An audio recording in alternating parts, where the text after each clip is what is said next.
climate change and climate litigation on trial. And I'm really glad to have Fleur Ramsay here, who is, I'll use the specific reference, Head of Litigation and Climate Lead of the Pasifika program in the Environmental Defenders Office in Australia. Fleur and I go back a very long way. We did our undergraduate degree at the same university in Australia, at Macquarie University, and I want to press record. Oh, it's recording, so that's fine. Okay, now someone will have to edit that out. I want to begin by actually recalling someone who was really instrumental in Fleur's and my life and education, and that is Valerie Carouche, who very sadly passed away last year.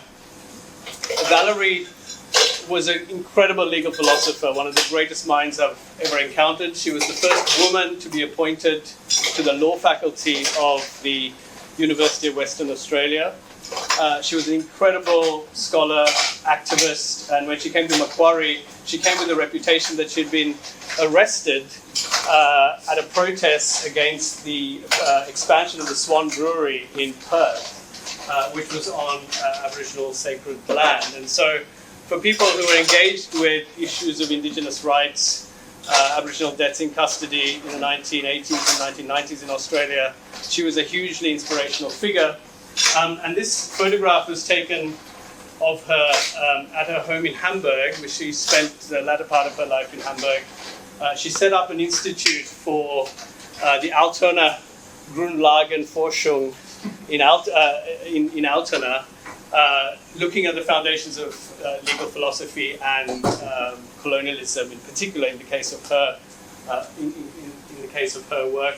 She's left an unfinished magnum opus called The Wrong of Law, which some former students and friends are going to discuss at the Critical Legal Conference in Durham this September. So I wanted to begin by recalling Val, who is just so central to both our lives. I also want to just add a plug for my own podcast, which is called Countersign, is a podcast, and you can subscribe to Countersign free on anywhere where you get your podcasts, and you'll see that there is a whole number of podcasts. I did a whole series on ecological issues, 6 podcasts on ecology over the past year, you can get the podcasts where you wish. So we are going to kick off with Fleur's paper, and then I'll follow up with that. And part of what we're thinking about when we talk about climate change on trial and also climate litigation on trial, there's 2 distinct things. One, as Fleur and I have been talking about this over the last few months, there doesn't seem to be any shortage of information, knowledge, research, data about what's being called a climate emergency or climate catastrophes. And yet, the responses, the reactions, both at individual, national, and international level, don't seem apt to the challenge, don't seem up to the challenge. So one of the things we'd like to do is to sort of think about that. And in my case, as someone who also teaches constitutional and administrative law, I'm really struck by the number of influential books on legal theory and constitutionalism that are being published, very much in a modernist tradition that doesn't interrogate its own foundations, even though it asserts a kind of critical vantage point. So, and by its modern foundations, I mean the absolute negation of nature, the erasure of nature, the disavowal of what is called nature in so much modern philosophy and modern legal thinking. So that disavowal we see happening also in cases and in climate litigation. So some of the examples we discuss and some of the examples I discuss sees this kind of philosophical negation of nature in modern thinking being played out in the case law as well. So that, if you put it broadly, is the kind of thing that we would like to talk about and discuss. So, Fleur, did you want to say anything by way of introduction, or you can kick off? I'll put your slides on. So I'm mainly a practitioner at the moment, but probably a very different practitioner to most practitioners, in that I think very deeply about what I'm doing and the methods that I use, and also the kind of forces that I'm working against. And I think, like anyone who works with Indigenous people, needs to have a much broader kind of analysis and understanding, particularly of the longue durée of colonial processes. And this is partly what I'm going to be talking about. I also am Samoan, so I'm from the Moana, which is the Pacific region. And I'm not sure to the extent of which people have any kind of literacy of the Pacific, despite the fact that the United Kingdom was a very active coloniser in the region. And, you know, I know that there's still nostalgia for the empire, but very little knowledge about, the UK's kind of role there, including using it as a testing ground for nuclear bombs and nuclear weapons, and the French did the same thing, and the United States as well.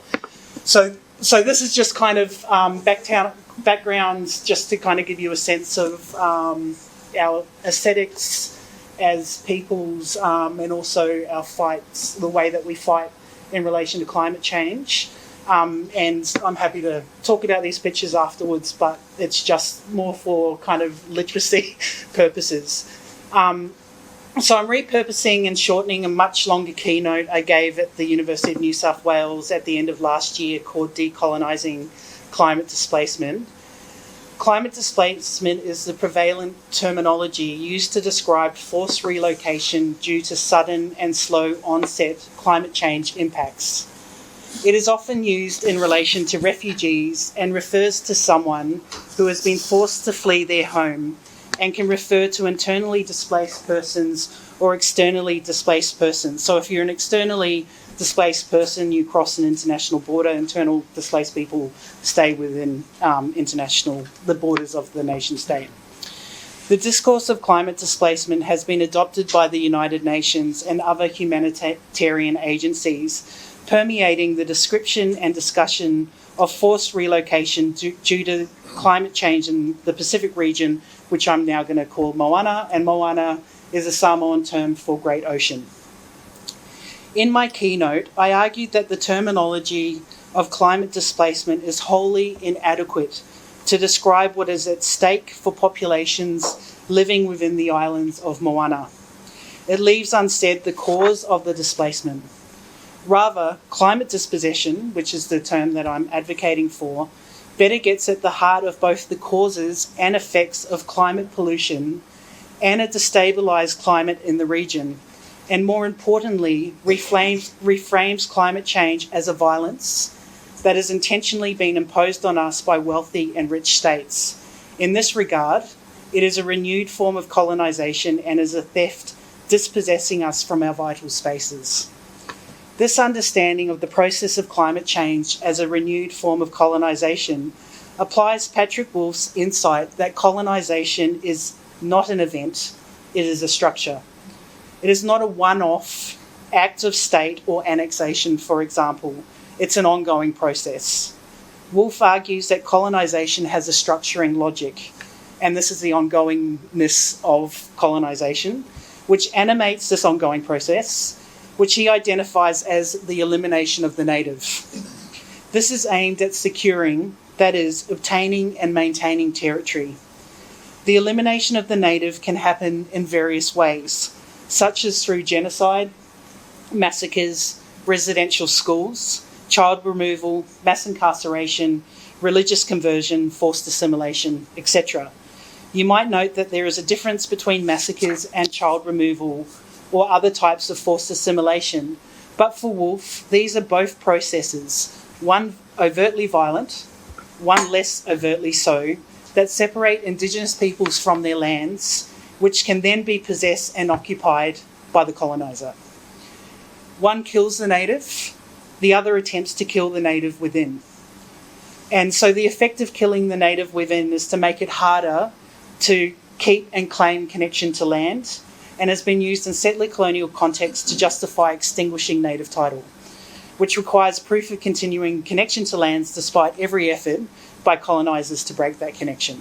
So if you're not an authentic native, you don't have any claims to the land, and therefore it can be possessed by colonisers. While there are many islands within Moana which are still colonised, our Sea of Islands is populated with many sovereign states which have obtained formal decolonisation, and Samoa was one of the first. We got with formal decolonisation in 1962. Wolf's insight related specifically to settler colonial contexts where the coloniser comes to stay. But I argue that there is a similar structure aimed at eliminating the native at play within Moana, and often defines the way in which wealthy and rich states interact with our region. This includes the way that the World Bank and Asian Development Bank operates, where both banks have pressured post-colonial island states to change land tenure from customary title, the main form of title in many island states, to torrens title, i.e. private property. Customary title cannot be alienated, and it resists commodification. These banks argue that island states must mobilise land for development because customary title leaves land idle or unproductive. Both these banks have produced reports that conclude that customary title holds us back, and they use this term, holding us back, barely veiling their real posture that we're backwards. And that's the nicer way of saying savage, obviously. This discourse adopted by the banks takes us back to John Locke's justifications for Europeans stealing indigenous lands, that our form of land tenure does not use the land, and thus is wasteland that can be possessed by the European. Despite these pressures, in Samoa, for example, 80% of land is still under customary title, and as a Samoan, I'm entitled to land in Samoa because we've got family land. For me, climate change is also a dispossessive process, which is the act of depriving a personal peoples of their land or property. So in my keynote, I argued that we can see the evolution of this dispossessive process in the statements made by Pacific countries during the Conference of the Parties for the United Nations Framework Convention on Climate Change, otherwise known as the UNFCCC. This is the larger framework convention that was agreed in 1992, so many years ago, under which the Paris Agreement was later agreed in 2015. So I'm not going to read all the statements here, but they are powerful because from the very beginning of this UNFCCC process, Pacific states consistently demanded that industrialised and wealthy countries act in a manner consistent with preserving their islands and cultures. They also put the rest of the world on notice of the impacts that they were already experiencing, which was serious. They were under no illusions that wealthier or industrialised countries needed to take the lead and reduce fossil fuel emissions. These wealthier countries had the power to act. Pacific countries recognised that they were powerless to do anything about the problem from a technical standpoint because their fossil fuel emissions were negligible. And there's no power plants in the Pacific. So we really have not contributed to the problem at all. And this is, partly I'm also arguing against really kind of annoying statements by people that say we're all responsible for climate change, because just plainly that is not the case.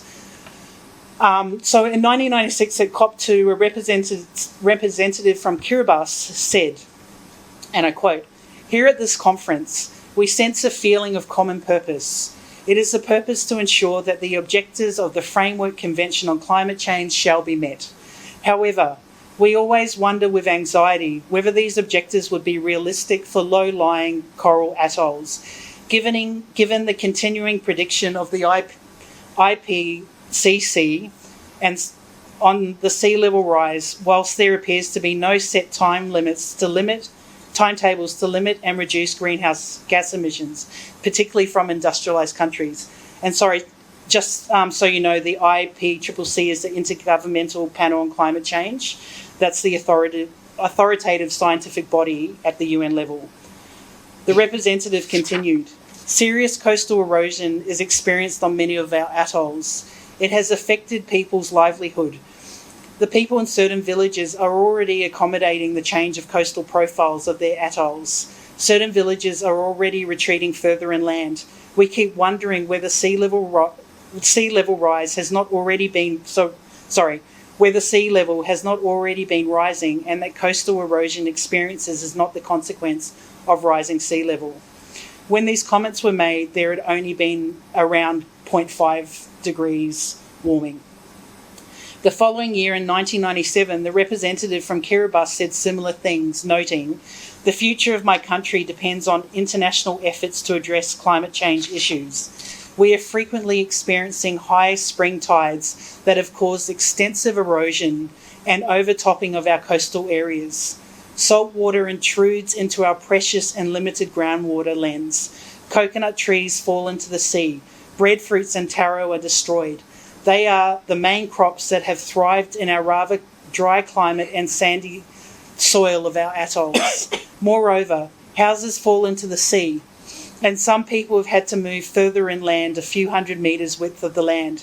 Parts of our roads have been realigned as the sea continues to encroach on land. Seawalls are frequently destroyed, and our people are putting up sandbags on land in front of their houses to protect them from inundation and overwash during high spring tides. But how has the international community been responding to what we recognise to be a common and serious threat to our planet? It is business as usual. That is, we've allowed the course of events to proceed knowing full well that the results are going to be destructive for all of us." And the representative from Kiribati continues, "Why are we hesitating to address the cause of climate change and to make real commitments to check and reverse the trend? Of course we know the answer. Industrialised countries should take the lead in this effort and take on commitments to reduce their emissions. Of course we know these things, but who cares?" What the representative from Kiribati makes clear is that they could already see the impacts of climate change on their islands, forcing people to move away from their ancestral homes. And this corresponded to business as usual, or as I argue, acting in a manner which reinforces this dispossession and knowing full well the consequences. Samoa was also under no illusion about the failure of industrialised and wealthy countries to take serious action, and that they were powerless to address the problem. At COP3 in 1997, Samoa said, "Acting alone, we are powerless to safeguard the future of our peoples from a problem they had no part in creating. No party should contemplate loss of whole societies with indifference. We, the small island developing states, are the first to be affected by the consequence of climate change and the least able to adapt. Sea level rise poses the most profound danger. It erodes already scarce land territory, threatens our reefs and invades our precious groundwater." You see over the years increasing exasperation from Pacific states in their COP statements. They also call out the stalling tactics used by the wealthiest states. The Samoan representative said in 2019 at COP25, a time when warming was now locked in at 1.5 degrees Celsius, that some member states had scorned at the notion that the Pacific was already experiencing loss and damage and had asked for scientific evidence. When the IPCC provided that evidence in a report on 1.5 degrees, some countries refused to accept the evidence and sought to use every opportunity to discredit the results. Samoa calls this out for what it is: an intentional tactic to not act to mitigate climate pollution, or putting it another way, acting in a way which continues to cause dispossession across the moana. It is no wonder that at this COP25, the Samoan representative said, "What goes around comes around." And while Samoa and small island development states are victims now of the impacts of climate change, as sure as the sun rises in the east and sets in the west, your turn will come sooner rather than later. All of these statements have a clear understanding of who is responsible. And it's consistent with attribution science, which can point specifically to the countries and players fueling this crisis. For example, the United States is responsible for 20% of all cumulative emissions, the EU responsible for 17%. 90 transnational corporations, predominantly headquartered in the global north, are responsible for 63% of cumulative industrial emissions from 1751 to 2010. 1.5 degrees Celsius is our red line in the Moana, and it's already a compromise. I have to say, it's already a compromise. And it is the threshold beyond which our very survival is threatened. It is also one of the goals of the Paris Agreement. And, we can talk about this, but our current trajectory is 2.8 to 3 degrees. Even at 1.5 degrees, the impacts are catastrophic, as the IPC has predicted the loss of 99% of our reefs, and that is like our supermarket. That's a major part of where we get our food from. Our precious tuna will migrate east because of warming waters. Heat impacts are already causing stress and death. Cyclones will increase in more intensity, and each year records are shattered. Vanuatu suffered 2 cyclones in 1 week only a few months ago. For countries like Tuvalu and Kiribati, this is an existential crisis where the predicted complete inundation of their lands is seen in international law as a loss of statehood, which is required for sovereignty and state entitlements like maritime boundaries and exclusive economic zones. So they just, at least in international law, they disappear. We are now at the point where 1.5 degrees is being characterised as impossible, unattainable or unrealistic, particularly by fossil fuel companies, and these are the terms that they're using. In my keynote, I look at some of these statements, but I'm not going to repeat them here. The fossil fuel lobby delegates at the last COP27, far exceeded the combined delegates from all the Pacific countries. As for wealthy and industrialised states, they have only pledged emissions reductions, which I've said, which will hold temperature at 2.8 degrees, and 2.8 degrees threatens all life on Earth. These are intentional decisions that are being made with full knowledge of the consequences and have been called out in a recent report by the United Nations Special Rapporteur on contemporary forms of racism, racial discrimination, xenophobia, and related intolerances creating sacrifice zones, which includes the Moana. She notes that these sacrifice zones are concentrated in formerly colonised territories of the global south. The primary beneficiaries of these racial sacrifice zones, she said, are transnational corporations that funnel wealth towards the global north and privileged national and local elites. One might object that everyone will face climate dispossession, but I argue that the loss and damage we face in the Moana is different for Indigenous peoples. While we might use displacement in Australia, and I'm talking about non-Indigenous people in this particular context, to describe people who have lost their homes in Lismore last year during the floods and are now facing the prospect of relocating, like they're going to have to move, the loss and damage that Indigenous people face is on an entirely different scale when dispossessed from their ancestral lands. Loss and damage for Pacific peoples is tied to the importance of our vital spaces, which is tied to language, identity and well-being, which is our entire cosmos of world. Moreover, these vital spaces are where and how we eat, our supermarkets, so to speak. Our trauma and losses are holistic. For example, Samoans have a word, whaasinomanga, which captures the essence of identity which is embedded in our territories and relationships bound up in those territories. As Tui Atua Tapua Tamasese Efe said, I'm not an individual, I'm an integrated part of the cosmos. I share divinity with my ancestors, the land, the seas and the skies. I'm not an individual because I share a tofi, inheritance, with my family, my village and my nation. I belong to my family and my family belongs to me. I belong to my village and my village belongs to me. I belong to my nation and my nation belongs to me. This is the essence of my sense of belonging. Our Indigenous languages, practices, stories, proverbs, poetry, art are derived from place. We are ecologically derived cultures. Our cultures bring to life and engage the senses. I'll give you an example of how language can produce effective bonds between people and our lands. Tui Atua discusses how trees are sentient. The Samoan word to cut down a tree is oia, derived from oi, which is to cry out in pain. Blood and mud share the same word in Samoan. Fatu is the Samoan word for rock and heart. The Chamorro human rights lawyer Julian Argan has written about the trauma of dislocation as rising sea levels in the Pacific dispossesses local communities of their ancestral lands and homes. writing about the first Fijian village called Vunidogoloa, which had to move in 2014. Julian spoke to the village headman, who told him that the move was hardest on the elders. Leading up to relocation, they held prayer circles and fasted. Julian writes, "They readied themselves for the rupture of having to abandon their ancestral lands."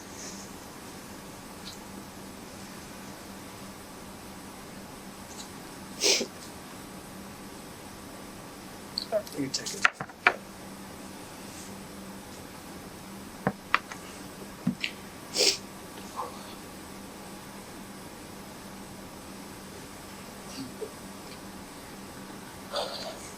You can take a couple of minutes if you want to.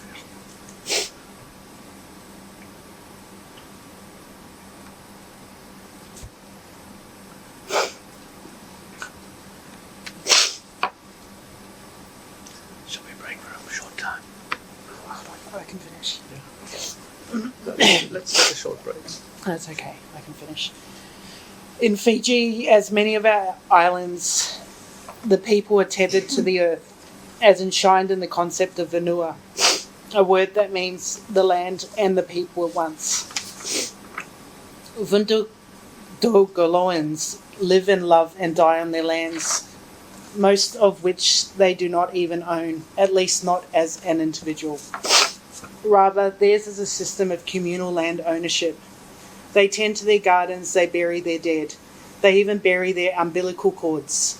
So that it's no surprise when, as about 30 families set out for the new site, some of the older women wailed as they walked. Perhaps, as Julian writes, that's the sound the sea makes when it rises, old women wailing.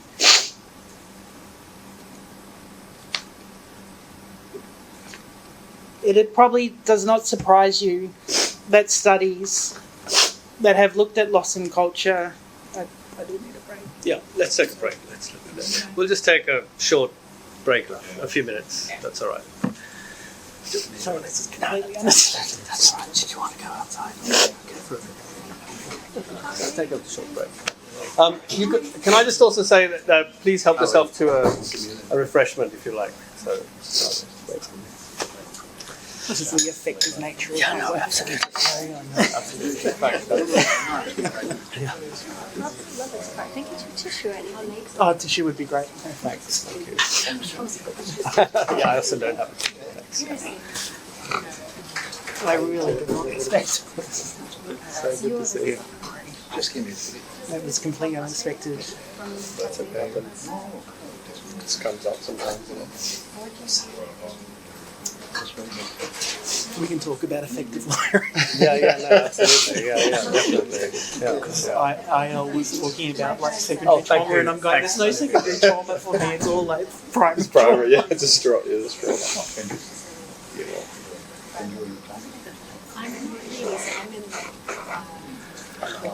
Hi. Yeah, Fleur told me about you. Nice to meet you. Are you Lee's? No. No, okay. No. Oh, you mean supervisor? Yes. I thought you said father. No, supervisor. Close to that kind of relationship. It's different. All right, I think I can. Yeah, maybe just a couple of people with Luke, so let's.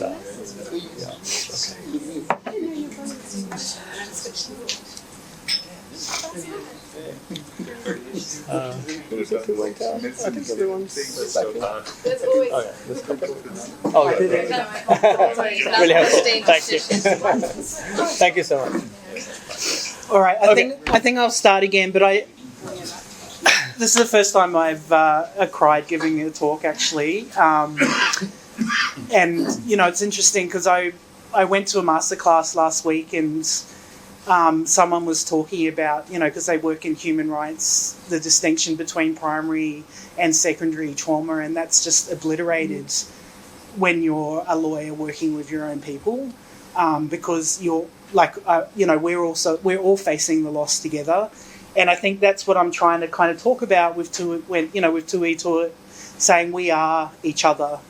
Do you know what I mean? Like, so we kind of have these effective bonds.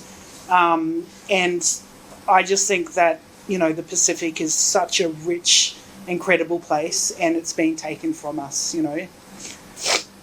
Okay, so here we go. It probably does not surprise you that studies that have looked at loss of culture in the climate crisis in the Pacific show similar detrimental health and well-being impacts as those Indigenous communities that were dispossessed from their lands through violence in settler colonial societies. The Moana has a third of the world's languages, and our ocean covers a third of the globe, and we have a significant proportion of the world's remaining biodiversity. We are not small or insignificant, but we have been rendered this way through a colonial lens which sought to belittle us from the beginning and continues to do so through climate dispossession. That said, we refuse fatalism. In an interview for Pacific media platform CocoNet, 350 Pacific Communications Coordinator Fenton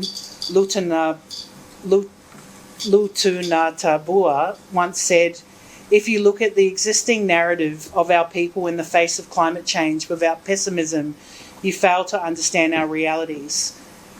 When you look at the spirit of our people in the face of climate change and you're not filled with optimism, you fail to understand our courage." And a lot of the pictures that looped through was of Pacific warriors and Pacific people protesting in our own terms. And, you know, and that is the courage and the fight that we bring. So I honour the many Pacific people, including our political and Indigenous leaders and our young people who refuse this violence. As the Pacific climate warriors say, we are not drowning, we are fighting. Or as Julian Argin says in his piece that I quoted, "To hell we're drowning." That's incredible.